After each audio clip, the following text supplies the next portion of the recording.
par la parole écrite. C'est comme ça qu'il a su. Il a dit, quand je viendrai, mettez cet homme en prison, donnez-lui les eaux de l'affliction et le pain de l'affliction. Quand je reviendrai, il aura affaire à moi. Il a dit, si jamais tu reviens, Dieu ne m'a point parlé. Ça, c'est quand il sait que sa vision est tout à fait conforme à chaque parole qui s'applique à cette heure-là. Le temps était venu pour Achab. Frères, sœurs, maintenant c'est l'heure et le temps de l'appel à sortir de Babylone. Les lumières du soir sont ici. Marchez dans la lumière pendant qu'il fait clair. Remarquez, les croyants ont vu la parole manifestée et ils la croient. Jésus a dit, mes brebis connaissent ma voix, ma parole, mes signes pour l'âge. Celui qui est faux, elles ne le suivront pas. Maintenant, venons-en à notre texte, parce que je vois que je vais m'éloigner. Je veux mettre l'accent plus particulièrement sur la ligne de prière. Revenons maintenant au texte que nous contemplons ici pendant une minute. Eh bien, ça se reproduira de nouveau comme toujours. Dieu a envoyé son prophète, Jean, comme sa parole l'avait annoncé, promis dans Malachie 3. Voici, j'envoie mon messager devant ma face pour préparer le chemin. Et Jean a rendu témoignage de ça. Et nous voyons aussi dans Ésaïe 43 qu'Ésaïe avait dit, il y aura la voix d'un prophète, de celui qui criera dans le désert, préparez le chemin du Seigneur. Voyez? Toutes ces prophéties, et regardez, remarquez rapidement, l'Écriture l'identifiait. Quand ils ont dit, qui es-tu? Es-tu le Messie? Il a dit, je ne le suis pas. Es-tu Jérémie, les prophètes ou l'un d'eux? Il a dit, je ne le suis pas. Mais je suis la voix de celui qui crie dans le désert, comme le dit le prophète Ésaïe. Pensez-vous qu'ils allaient croire ça? Non, monsieur. Pourquoi? Il n'était pas venu de leur église. Il n'était pas de leur... Voyez-vous, il est allé au désert à l'âge de 9 ans et il en est ressorti à 30. Son message était trop important pour qu'il passe par une école de théologie. Il était celui qui allait présenter le Messie. Et tout le monde aurait cherché à l'entraîner dans cette direction-ci et dans cette direction-là. Alors Dieu l'a envoyé au désert après la mort de son père, Zacharie. Celui-ci était un sacrificateur, mais lui n'a jamais suivi la voie de son père. En effet, les prophètes ne sortent pas de ce genre de choses-là. Ils viennent des terres raboteuses, du désert. Personne ne sait d'où ils viennent, ni comment ils apparaissent sur la scène, ni rien de leur histoire. Ils surgissent tout d'un coup et ils prêchent la parole. Puis Dieu les retire et ils s'en vont. Il condamne cette génération-là et continue à avancer avec sa parole, en attendant le grand jour. L'Église ne l'a pas cru parce qu'il leur était inconnu. Leur registre ne faisait mention nulle part de son ordination, et donc ils l'ont rejeté. Voyez-vous, ils n'ont pas cru la parole de Dieu confirmée clairement, à la lettre. Voyez? Malachie 3, deux passages de l'Écriture pour le confirmer. Malachie 3 et Ésaïe 43. Voyez-vous, ces deux passages de l'Écriture parlaient d'un homme qui devait venir préparer le chemin du Seigneur. Il correspondait en tout point à cette description. Il allait être un prophète. Je vous enverrai Élisée. Et il était là, tout rude. Observez comme sa nature s'accordait avec celle d'Élie. Élie était un homme du désert. Jean l'était aussi, du grand air. Ce n'était pas un homme raffiné, c'était un homme rude. Remarquez encore, Élie était un misogyne. Il a parlé à Jézabel de tout son maquillage et il l'a vraiment remise à sa place. Jean l'était aussi. Jézabel a essayé de tuer Élie. Elle a juré par ses dieux qu'elle le décapiterait. Hérodias a fait pareil. Voyez? Observez toujours leur message. Observez ce qu'ils faisaient. Or, nous voyons que s'ils avaient regardé en arrière pour voir ce que la Bible avait dit, et qu'ils avaient observé la nature de l'homme, et comme il était venu exactement au moment précis, selon les Écritures et tout, alors ils auraient dû reconnaître que c'était lui. Environ une demi-douzaine ont reconnu ça. C'est vrai. Pas plus d'une demi-douzaine s'en sont rendus compte. Ils sont allés l'écouter, mais ils n'y ont pas cru. Voyez pourquoi ils n'ont pas cru à l'identification de la prophétie de l'horreur. Voyez? Remarquez, ils se sont moqués de lui. Ils l'ont traité de fanatique sauvage, illettré, qui crie à tue-tête, sans instruction, avec ses hit, haint, tote, carry, fetch et tout le reste. Comme toujours, ils l'ont jugé d'après son instruction. Ils l'ont jugé d'après sa grammaire, d'après la façon dont il était habillé. Il portait un morceau de peau de mouton sur lui et une ceinture de peau de chameau. Il était tout poilu. Il marchait dans l'eau. Pas d'église, pas de banc d'église, pas de collaboration. Ils ne pouvaient pas accepter ça. Ils adoraient le Dieu du monde. Voyez? Maintenant, je ne veux pas dire qu'il n'y a pas de faux prophètes qui se présentent, comme Jean Bress et Jeannès. Mais la façon dont il vous faut procéder, c'est de vérifier le message original par la parole. Et là, ça y est, vous saisissez l'âge dans lequel ça se trouve et ce qui est prophétisé pour cet âge-là. Alors la prophétie de Jean a été confirmée, suivant l'ordre même de Dieu. Regardez bien avec quelle perfection. La Bible dit, la parole du Seigneur vient au prophète. Et Jésus était la parole. Jean, il était en train de prophétiser que la parole allait venir s'accomplir. Et Jésus, la parole, est venu au prophète dans l'eau. Oh, que c'est beau! Combien infaillible est... Voyez, la parole était une chose rare à cette époque-là. Voici le prophète qui arrive en disant « Je suis la voix de la parole ». Ils ont dit « Que devons-nous faire ?» Il a dit « Je ne suis pas digne de détacher ses souliers, mais il y a quelqu'un quelque part au milieu de vous. Ce sera lui qui vous baptisera du Saint-Esprit et de feu. Il a son vent à la main, il nettoiera entièrement son air, il brûlera la paille dans un feu qui ne s'éteint point, et on portera le grain au grenier. » Oh, quel prophète! Jésus a dit qu'il n'y avait jamais eu, jusqu'à ce jour-là, un homme né d'une femme qui ait été aussi grand que lui. Oh, quelle fougue! Il savait exactement où il en était. Il le savait parfaitement. Dieu lui avait parlé. Et c'était tout à fait conforme à la parole. Alors, il ne s'est pas soucié de ce que les gens disaient. Il l'a prêché et l'a prophétisé quand même. Et observez, quand un homme prend position pour ce qui est la vérité, alors Dieu est dans l'obligation de confirmer cet homme, la vérité. Quand Moïse est descendu en Égypte, il a dit « J'étais là-bas, au désert, et j'ai vu un arbre en feu, et il ne se consumait pas. Je me suis approché de l'arbre, et quand je me suis approché, il y avait une grande colonne de feu dans l'arbre. Et une voix dit « Je suis celui qui suis. » Et il m'a dit de prendre ce bâton, de descendre ici et d'accomplir ces miracles. Et Dieu confirmera sa parole. Il a étendu son bâton et il y a eu des puces et des mouches et des ténèbres et tout. Et alors, pour confirmer ce prophète-là, il a ramené ses croyants tout droit à la montagne. Et Dieu est descendu dans la même colonne de feu, exactement sur la même montagne. Et il a prouvé que c'était vrai. Maintenant, regardez ce qu'il a fait en ce jour-ci. Exactement. Donc, la parole est venue au prophète et elle a confirmé qu'il était vraiment la personne même que les Écritures avaient annoncé qu'il serait. Rapidement maintenant.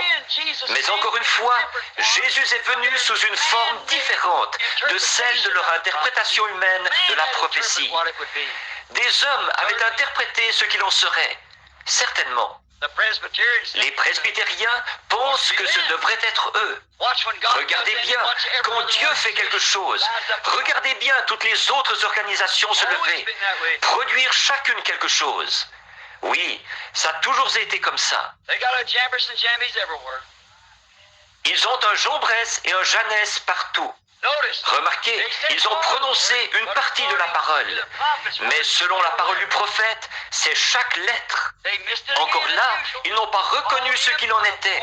Comme toujours, ils l'ont traité de diseur de bonne aventure, de démon, Belzébul.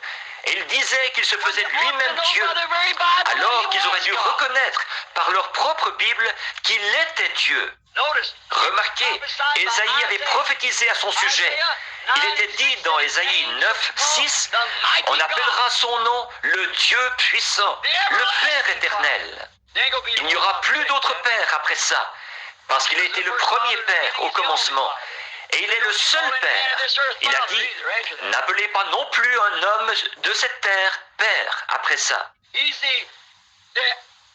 Il est le Dieu puissant et le Père éternel, le conseiller, le prince de la paix. Certainement.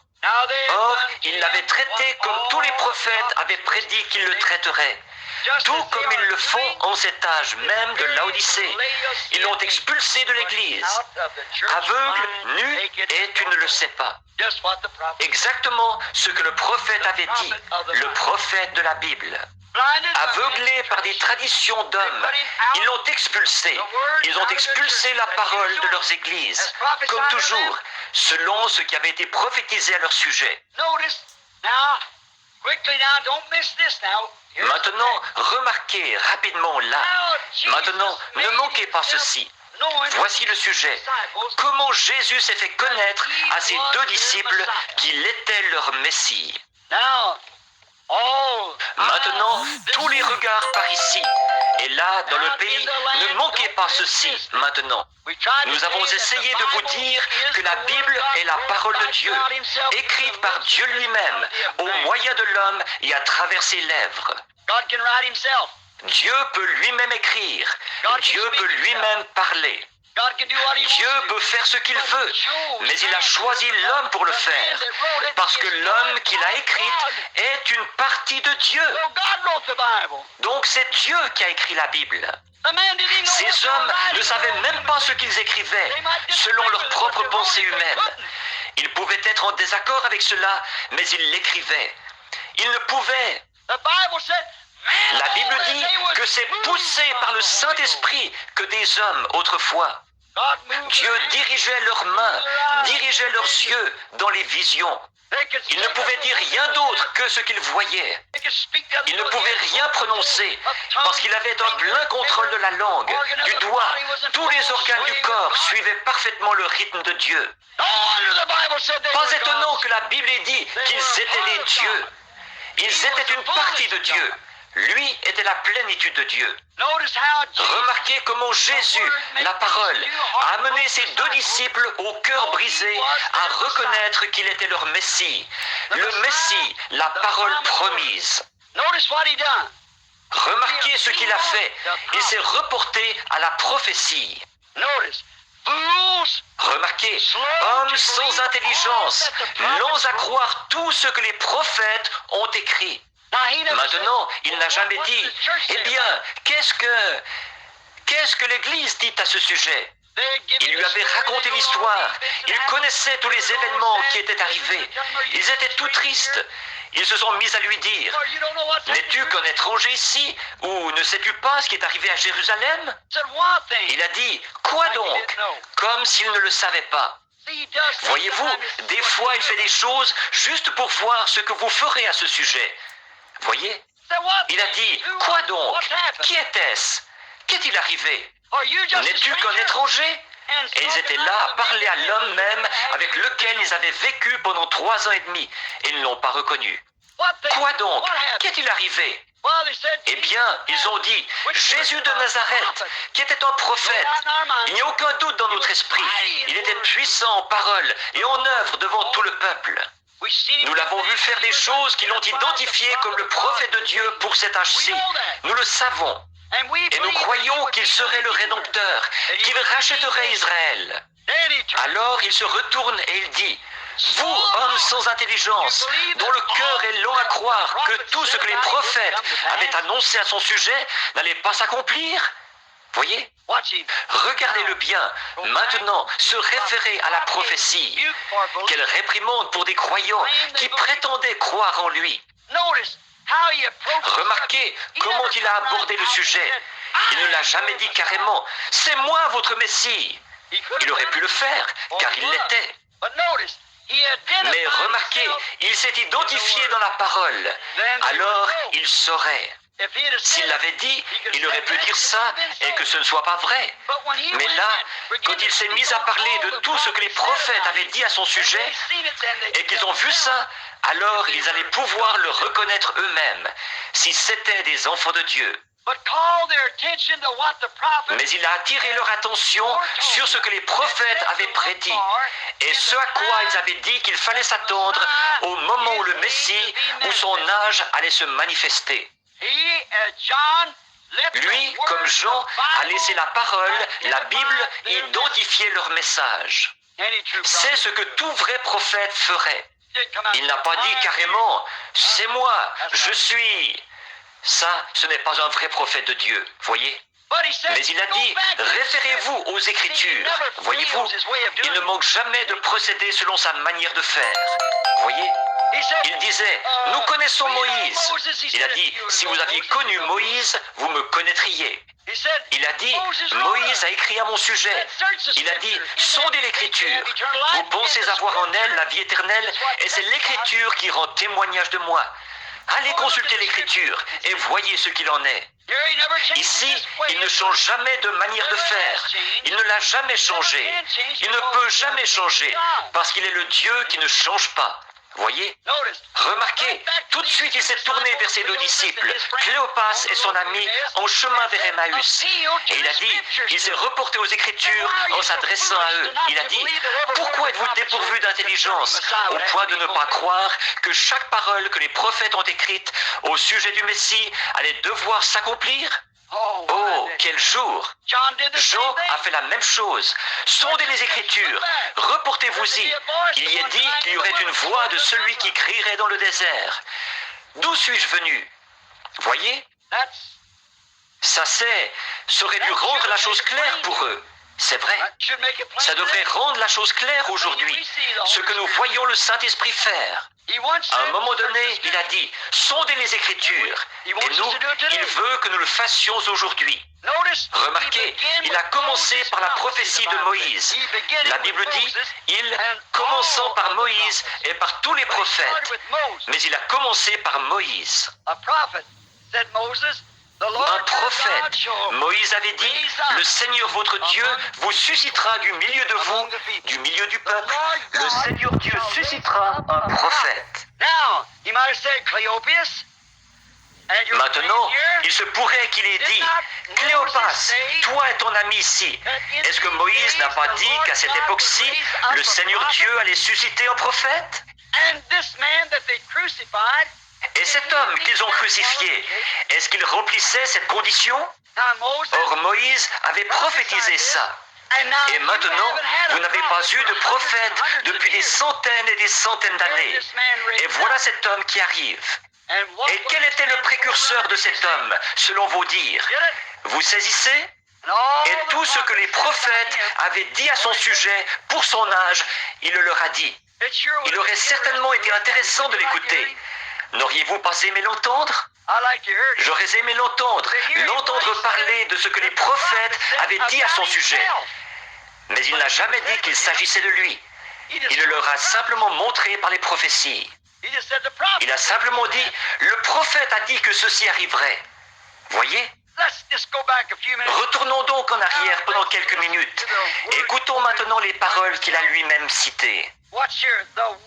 Regardez bien ici, c'est la parole elle-même qui cite la parole qui le concerne, lui. La parole elle-même cite la parole qui le concerne, lui, sans leur dire qu'il était celui-là, mais en laissant simplement la parole parler d'elle-même. Alors ils reconnaîtraient qui il était.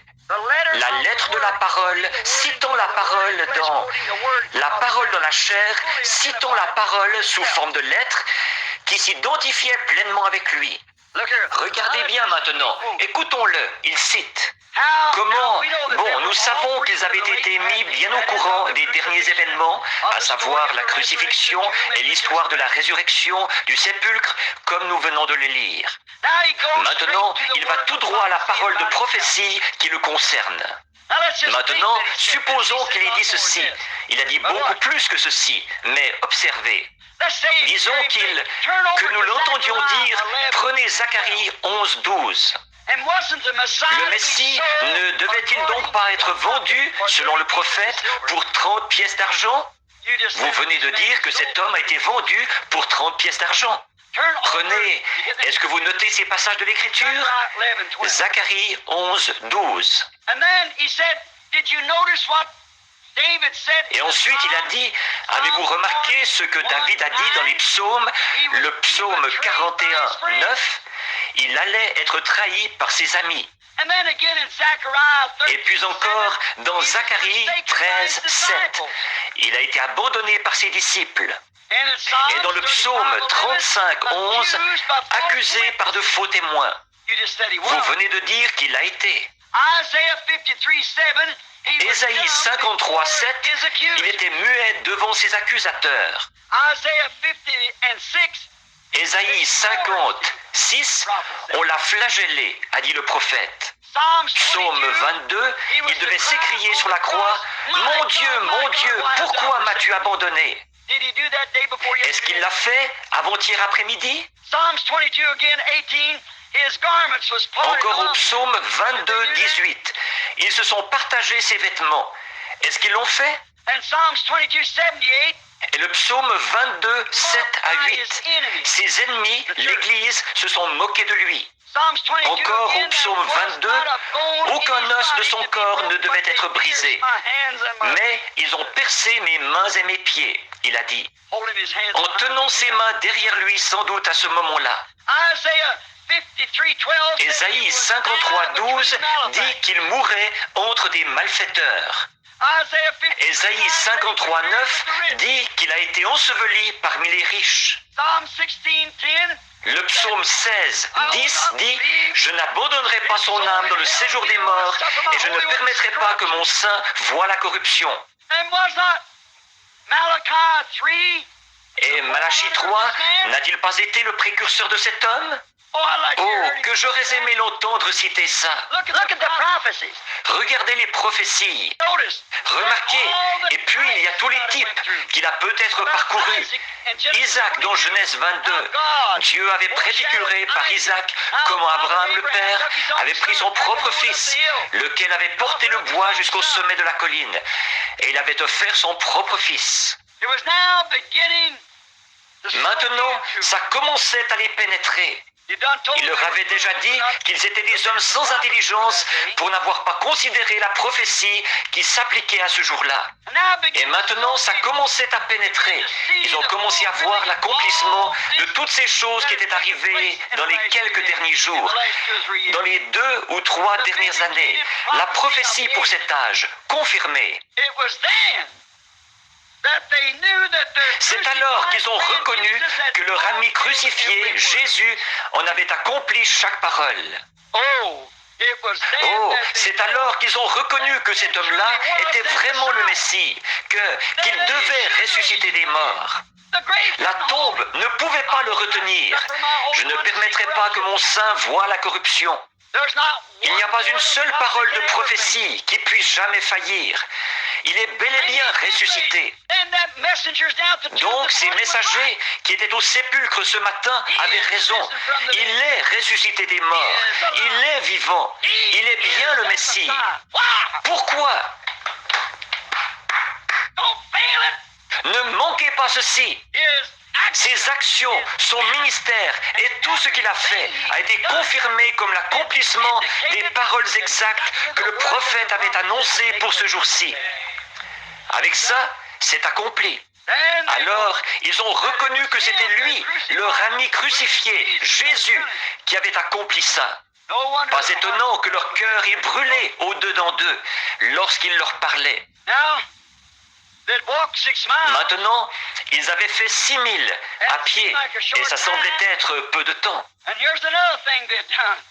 Et voici une autre chose qu'ils avaient faite. Vous savez, ils avaient entendu une prédication de 6 heures sur la prophétie confirmée.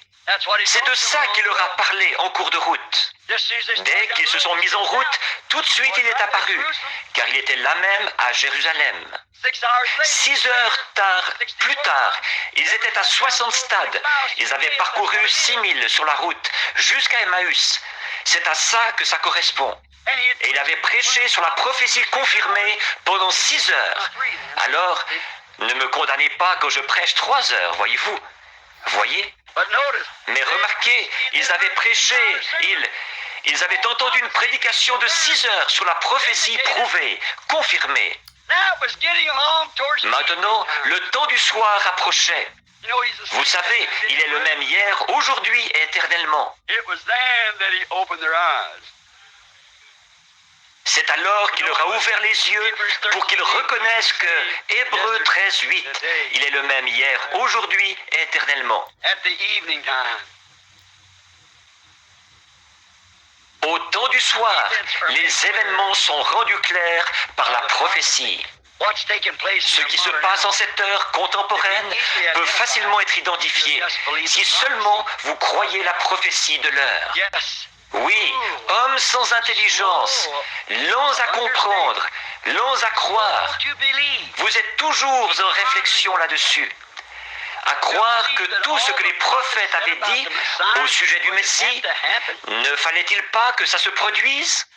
Alors, il a repris tous ces points et il a montré ce que le prophète avait annoncé comme devant se produire. C'est là qu'ils ont commencé à comprendre.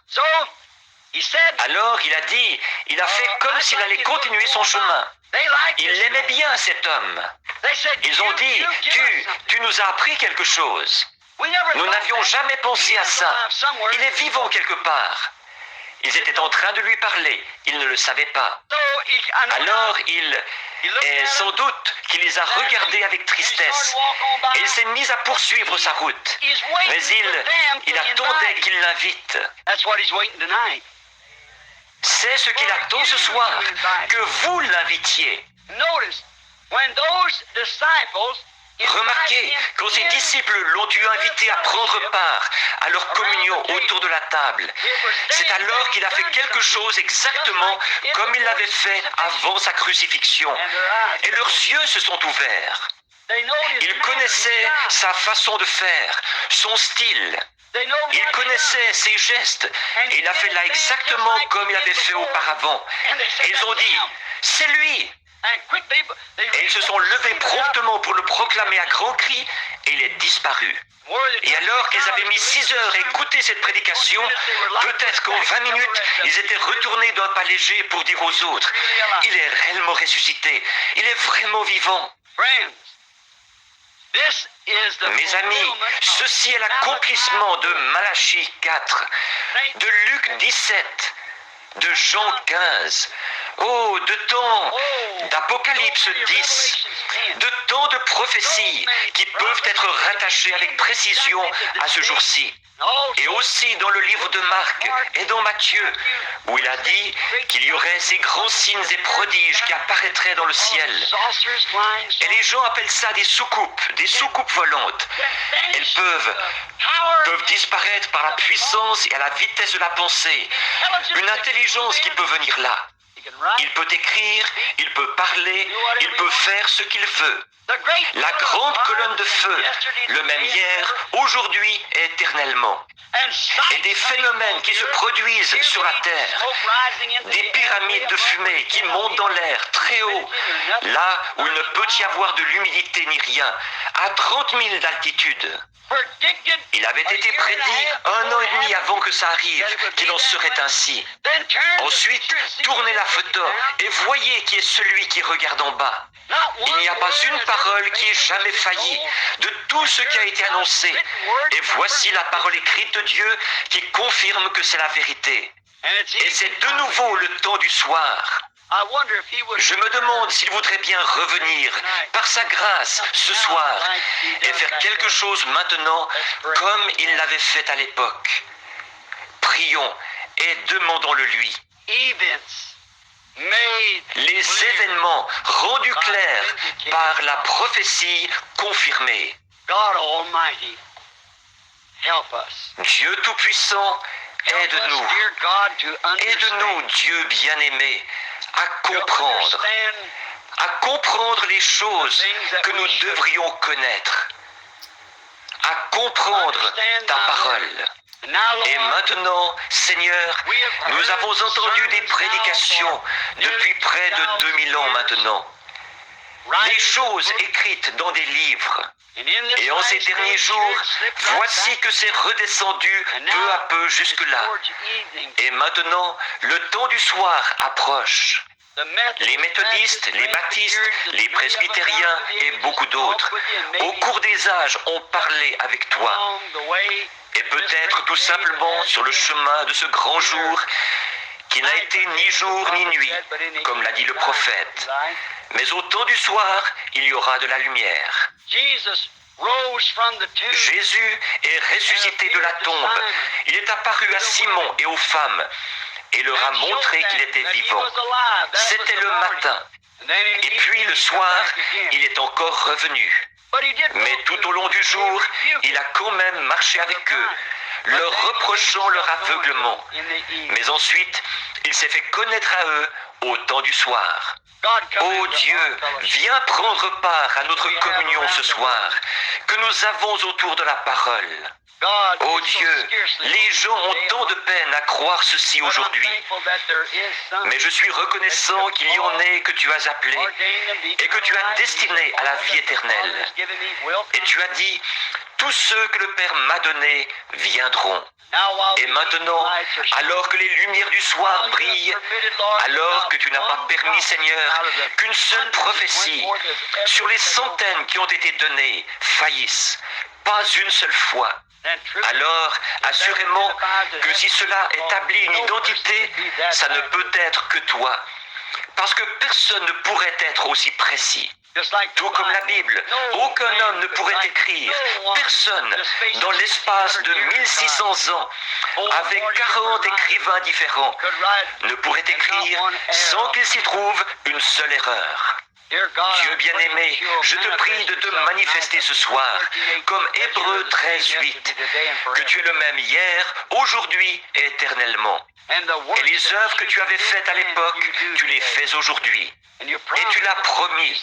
Tu as dit qu'en ces derniers jours, alors que le monde se retrouve dans le même état que Sodome et Gomorrhe, la perversion, nous voyons ces garçons, ils ressemblent tant aux filles, ils s'habillent comme elles, et nous voyons les filles qui essayent de se comporter comme des garçons, et nous voyons les femmes et les hommes dans cet âge perverti. Nous voyons que le sex-appeal est devenu une idole qu'on adore. L'évangile a été poussé de côté et la nudité introduite dans l'église de Laodicée. Oh Dieu, quelle heure! Viens Seigneur Jésus, fais-toi connaître à nous, car nous le demandons au nom de Jésus.